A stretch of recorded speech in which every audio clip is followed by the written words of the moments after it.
How's it going, everybody? Welcome back to another video by SOCOMJohn. All my SOCOM fans, you are really in for a treat this video. I never thought I would say it, but your boy has been banned from SOCOM Confrontation.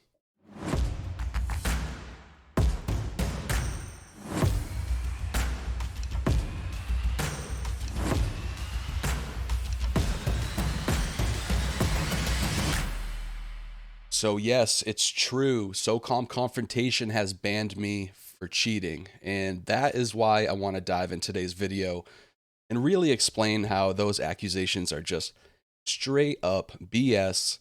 They haven't been verified. They never showed me proof. And over the 52 plus hours that I was talking to them, they were completely lack of empathy, understanding. They were unorganized. And I really didn't get a fair trial. And I say fair with quotations. I really didn't get a fair trial until I begged them for it. I remember I messaged Poison Cobra, and then Poison Cobra actually had to talk to one of the devs to then give me a chance to actually, speak my truths. And then even then, during the whole time, it was weird back and forth, passive aggressive comments. They never really told me, "Hey, John, you got banned because of this. You did this." They told me that I was alternating the files to gain an advantage. But so here's the catch-22. I'm a tester. I'm actually an official RPCS3 tester. So what we do in that role is we're supposed to download RPCS3, and then we're supposed to test the settings, and then you try to find the most optimized settings for when the RPCS3 officially releases. Everyone can play, good. All the SOCOM players have no problem logging on and playing well, and they can play on an optimized game almost like it was on PS3. So that's my job description. So I, in essence, got banned for doing what I was asked to do. They told me, "Hey, John, go ahead, mess with the settings, try to find the most optimized gameplay." But then when I did that, I'm banned for it. And it's insane because I don't even play SOCOM Confrontation. You guys know me. I'm a SOCOM 2 player. That's what I do. SOCOM Confrontation, do I like it? Yeah. I played it after the fact, but I never got into it as much as I did SOCOM 2. There's no reason for me to cheat on a dead game in 2023. What, SOCOM Confrontation is what, 20 years old, 10 years old? There's no reason for me to cheat on a dead game. But then on top of that, I was one of the first people to promote the server that everyone is playing on. So it's like me promoting a server, making 200 plus videos for the community, working my ass off to try to build up a reputation. For what? You think I'm going to hop on SOCOM Confrontation and cheat? Like, in all honesty, you think I'm going to cheat on a dead game? But then on top of that, on a community that I care for, like, my name is literally SOCOMJohn. It's in my name. It makes no sense. So any logical person could really look at this from afar and be like, "Oh, come on, man. Yo, bugging." It just doesn't add up. And I have a bunch of receipts. So whenever I play on RPCS3, it's literally once or twice a month, and it's probably for about 20 or so minutes. And that's just me testing the game. And I've been doing that for about a year now. And all of a sudden, I get banned or I get picked up for cheating. And instead of them actually messaging me and being like, "John, we just picked you up for cheats. What's happening?" They didn't message me at all. They just banned me.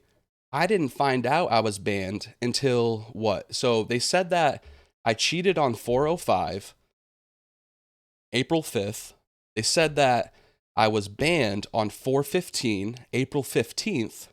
And I wasn't even made aware that I was banned until 4/20th or, 4/21. So they had a full 15 or so days to completely fabricate any type of evidence that they needed to. But then on top of that, when I asked them for evidence, they didn't even show me anything. They were like, "Oh, you gotta trust the process. We can't show you anything because it'll compromise the integrity of our system." There's no system.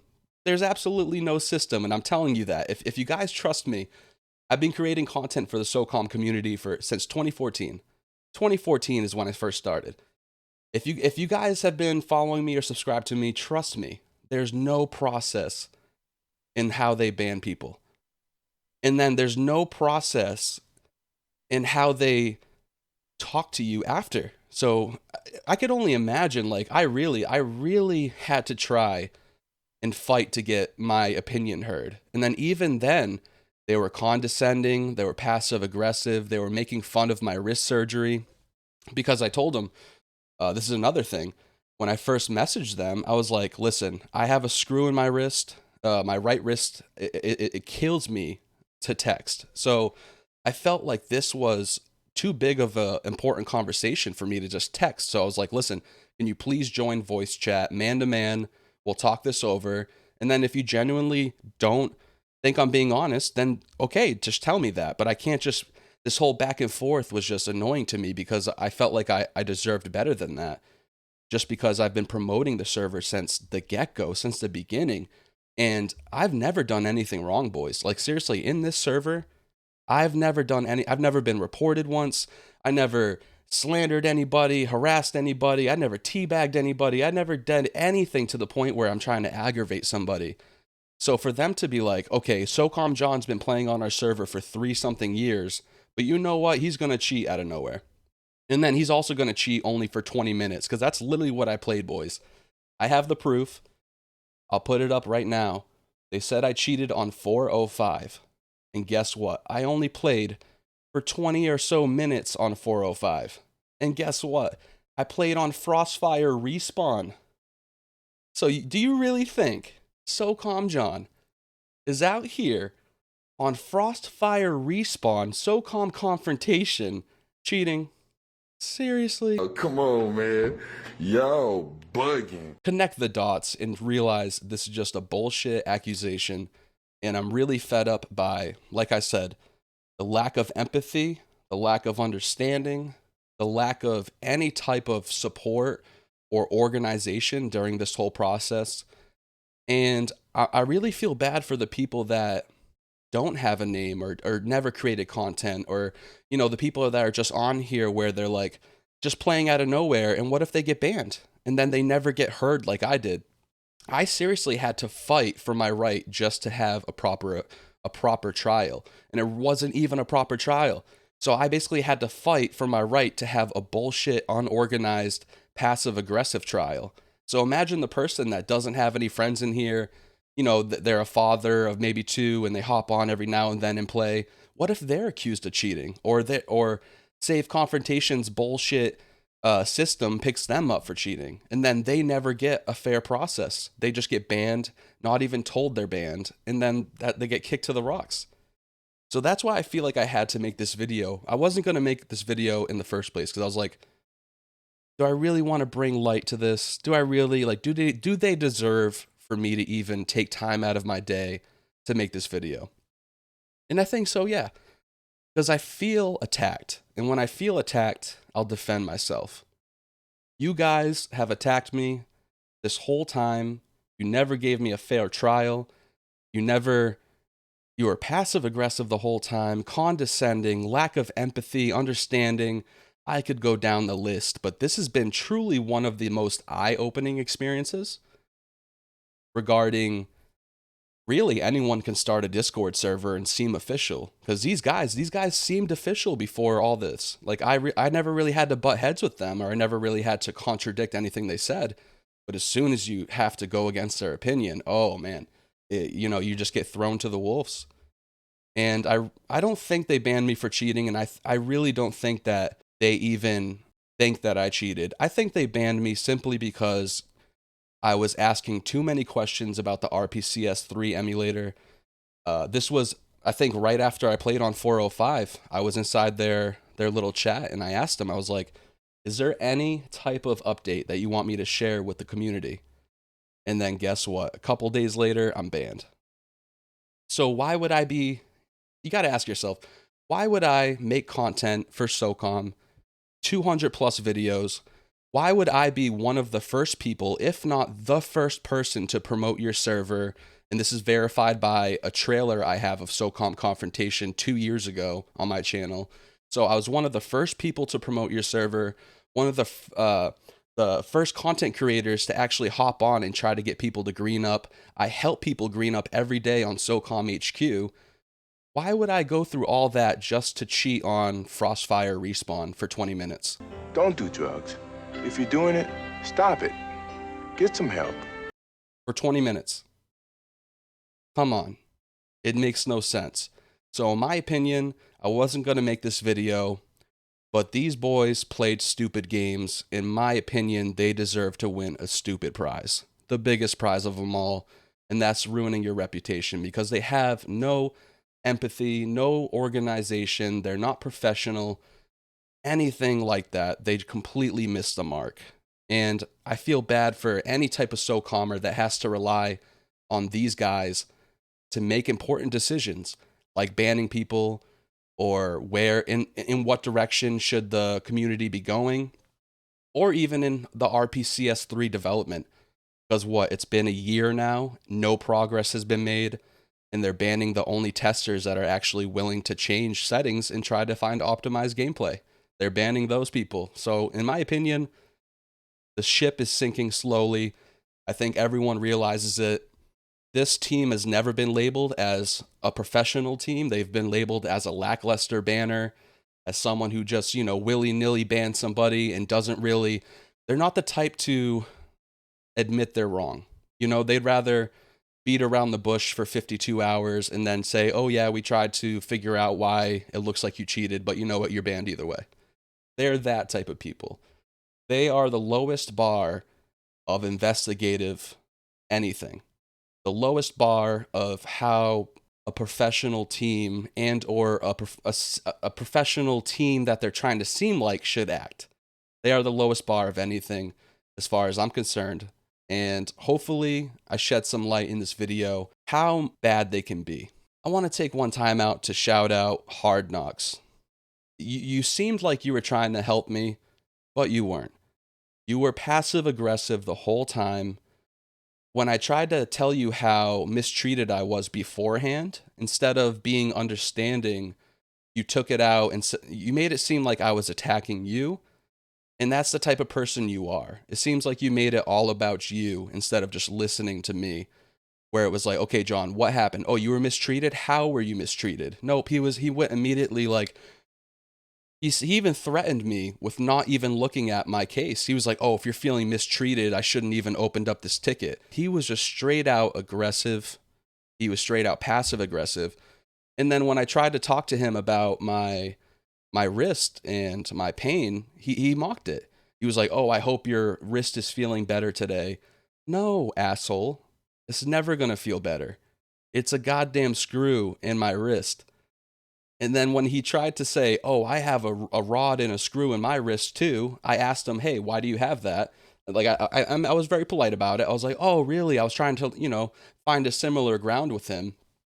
So hopefully he would give me a fair trial, because before this whole point, he was completely mean to me, completely condescending, passive aggressive. He seemed like I was almost guilty until proven innocent, instead of innocent until proven guilty, which, America's based fucking around. But, screw America, right? But anyways, so I asked him, I was trying to find some similar ground with this guy and be like, how did you break your wrist? Like, what happened? And I told him how I broke mine, how I literally got jumped in the city. I was walking to my car, and when I opened my car door, I got hit in the back of the head and then jumped by 5 guys. And then what he says, I even sent him a picture about my after the fact of my face and everything. And he says, oh, you're ugly. He doesn't say anything like, oh, shit, like, that's crazy, John. Sorry to hear that. Nope. The first response is, you're ugly. And then the second one is, I think he said, you'd look better without, or the black eyes are an improvement or something like that. And then this weirdo said after that how he broke his wrist by punching somebody in the face. I'm like, oh, what a coincidence. You were the aggressor in that scenario, and now you're the aggressor in this one. Like, so here's this guy thinking that he's on the same level as me as far as, oh, John, I know what you're going through. I have a screw in my wrist. No, you were the one that put yourself in that situation. I was just walking to my car.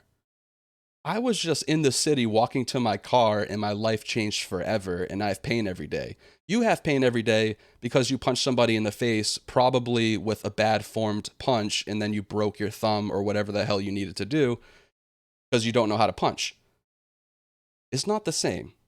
It's not the same at all. And that's just one little tiny example of how I had to deal with this the whole time. And like I said, boys, it took 52 plus hours for them to finally come to the conclusion that I was banned. I still cheated. And after 52 something hours, they never showed me any proof. And if this is how everyone is treated in the SOCOM community, specifically the SaveConfrontation community, if this is how everyone is treated, we are in trouble, bro. There's no wonder that we don't have RPCS 3 at the moment, because you can't even contact Snake. Snake is the lead developer of the Discord. You can't even get a hold of him until like 3 days after the fact, and then they blame it on family. Guess what? You're not the only people with family. You're not the only people with things to do, obligations to, to be done. So for them to blame not being available on family, that's bullshit, because I think we're all out here making the same sacrifices that they're doing, except they're just not. It's like creating a clubhouse, and then not being at the clubhouse, just leaving it to rot, leaving it to, you hire two monkeys to take over your clubhouse, and that's what he's doing. He hired a bunch of these weird moderators that have no understanding of how to socialize with people. He hired these people and he left them to take over. And that's what they're doing. I had to deal with two assholes when I first asked what happened, and I tried to dive into what's the proof that I cheated? When did I even cheat? So I had to deal with two people, and then they were going to delete my ticket and leave it at that until I messaged Poison Cobra. Poison Cobra finally had Hard Knocks answer me back. And then even then, they still were just a bunch of a-holes, condescending, passive-aggressive, guilty until proven innocent type of people. And I just wanted to shed some light on here. Like I said, if you play stupid games, you win stupid prizes. And guess what? SaveConfrontation, you won the biggest one of them all, brother. I also want to say that even after all this, after the 52 plus hours where it finally took them, the balls to say that I'm banned still, they didn't show me any proof. And on top of that, something really stuck with me that Toe Tag said. He said that he really dived deep into the files and tried to search for something that would have alerted their system, and that he doesn't do that for everyone, and that I should feel special. Which kind of scared me, because if this is the guy that's in charge of investigating if you actually cheated, and this is the first time that he's actually checking the files, that's scary. They're completely trusting their system that alerts them. They're just looking at that little computer saying, oh, SOCOMJohn cheated, and they're not even trying to verify it. It's crazy. It's crazy to think that I'm the first one that he actually verified the files, and he's all of a sudden, I'm still a cheater, of course. But he says that that's the first time that he actually verified the files, and he doesn't do that with everyone. You should be doing that for everyone. Give everyone the benefit of the doubt. Don't just assume that they're a cheater right off the gate. Especially if they've been doing 4+ years of content creation, 3+ years of content creation for your server. I mean, that should let alone, have a light bulb go off in your head. Maybe this guy didn't cheat, but you should be verifying everyone's files, especially if they alert your system. You should give everyone the benefit of the doubt, innocent until proven guilty. I mean, you're assuming everyone's guilty until proven innocent. You're completely doing it ass backwards, and it's showing.